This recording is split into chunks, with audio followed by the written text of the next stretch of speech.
அரசியல் நாகரிகம், மேடை நாகரிகம், திராவிட முன்னேற்ற கழகமும் தைரியமும். ஆமா, கல் தூக்கி வீசுவீங்க, புடவை பிடிச்சி இழுப்பீங்க, பெண்களை கேவலமா பேசுவீங்க, அவங்கள கீழ்த்தனமா நடந்துக்குவீங்க, அது எல்லாமே பண்ணுவீங்க.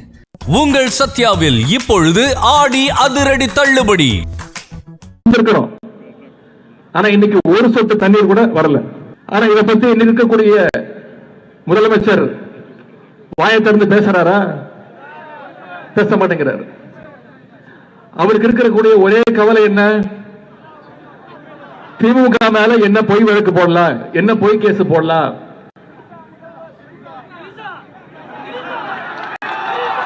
எங்க தண்ணி வருதோ இல்ல அங்க தண்ணி வரணும். காவிரி சொன்ன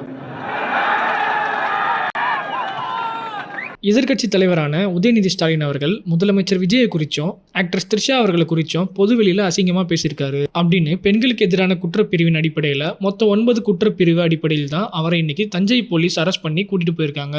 உதயநிதி ஸ்டாலின் அவர்களோட இந்த செயலை கண்டிக்கிற மாதிரி பல அரசியல் தலைவர்களும் பிரபலங்களும் விமர்சித்து பேசிட்டு வந்துட்டு இருக்காங்க. அந்த வகையில் ஆக்டர் குஷ்பு உதயநிதி அவர்கள் பண்ணது சுத்தமாக தப்பு, இதுக்காக த்ரிஷா கிட்ட மன்னிப்பு கேட்டே ஆகணும் அப்படின்னு சொல்லி காட்டமாக ஒரு போஸ்ட் ஷேர் பண்ணியிருக்காங்க. அந்த போஸ்ட் தான் இப்போ வைரல் ஆகிட்டு வந்துட்டுருக்கு.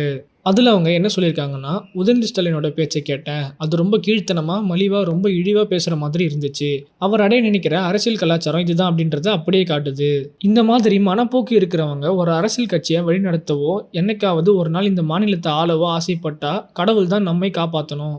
பொண்ணுங்களை பழி பேசுறது, இழிவாக பேசுறது, அவமானப்படுத்துறது எல்லாம் ஒரு அரசியல் நாடகமாக நடத்தி அவங்களோட தீவிர ஆதரவாளர்களோட கைத்தட்டல், விசில், சிரிப்பு இது எல்லாத்துக்கும் இதெல்லாம் பண்ணுறாங்க. இது என்னை விட வேற யாருக்கு நல்லா தெரிய போகுது? இந்த மாதிரி பேசுறதெல்லாம் சாதாரணமாக இருக்கிற ஒரு பக்கம் ஞானிகள், இன்னொரு பக்கம் பொண்ணுங்களோட கண்ணியத்தை அரசியலுக்கு பலிகாடாக்குற உங்களோட சொந்த குடும்பம் உட்பட இதே நிலைமையிலிருந்து நீங்கள் தப்பிக்க முடியாது.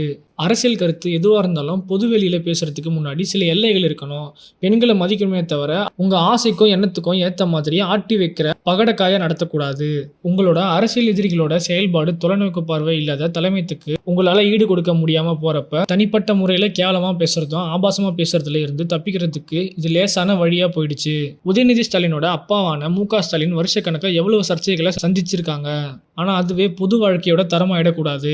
பொது மேடையில் த்ரிஷாவை பற்றி இழிவாக பேசினதுக்கு எதிர்கட்சி தலைவர் அவருக்கு நிபந்தனையற்ற பகிரங்க மன்னிப்பு கேட்கணும். அவர் பண்ண தப்பை ஏற்றுக்கிட்டு மன்னிப்பு கேட்கிற தைரியமும் கண்ணியமும் அவர்கிட்ட இருக்கான்னு பார்ப்போம் அப்படின்னு சொல்லிட்டு உதயநிதி ஸ்டாலின் அவர்கள் த்ரிஷா கிட்ட மன்னிப்பு கேட்டே ஆகணும் அப்படின்னு சொல்லிட்டு குஷ்பு அவர்கள் அவங்களோட ஒப்பீனியனை ஸ்ட்ராங்காக இப்போ வச்சிருக்காங்க. இதை பற்றி நீங்கள் நினைக்கிறீங்கன்னு கமெண்ட் பண்ணுங்க. வீடியோ பிடிச்சிருந்தா லைக் பண்ணுங்க, கமெண்ட் பண்ணுங்க, ஷேர் பண்ணுங்க. மறக்காம வீடியோ சேனலை சப்ஸ்கிரைப் பண்ணுங்க.